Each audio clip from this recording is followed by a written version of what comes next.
Bapak Ibu calon penerima vaksin COVID-19 di RSUD Siti. Pendistribusian vaksinasi COVID-19 di Provinsi Sumatera Selatan terus berlangsung.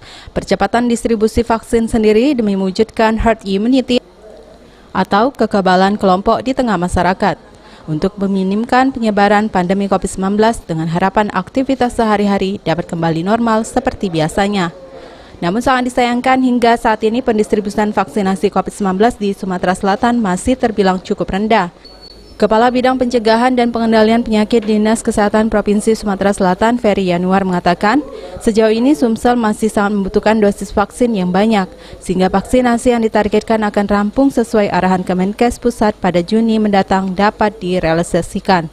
Ferry mengungkapkan sejauh ini jumlah vaksin yang diterima di Sumsel baru sebanyak 562.400 dosis vaksin Sinovac, yang baru cukup digunakan untuk 296 ribuan orang, sementara untuk sasaran vaksin Sumsel untuk tahap 1 maupun tahap 2 baik nakes, pelayan publik hingga lansia ada sebanyak lebih dari 1.200.000 orang.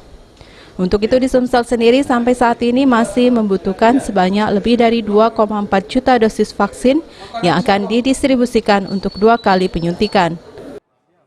Untuk Sumsel kita masih butuh banyak vaksin ya. Saat ini kita baru terima sekitar 592.400 dosis vaksin Sinovac.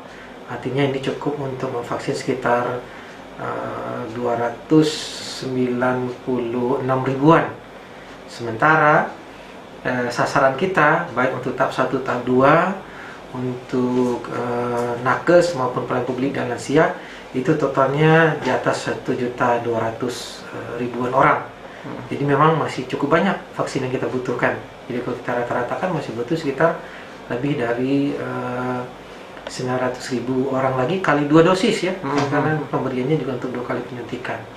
Ya kalau 1,2 juta orang kali 2 kita butuh sekitar 2,4 juta dosis. Okta Alfarizi, PAL TV.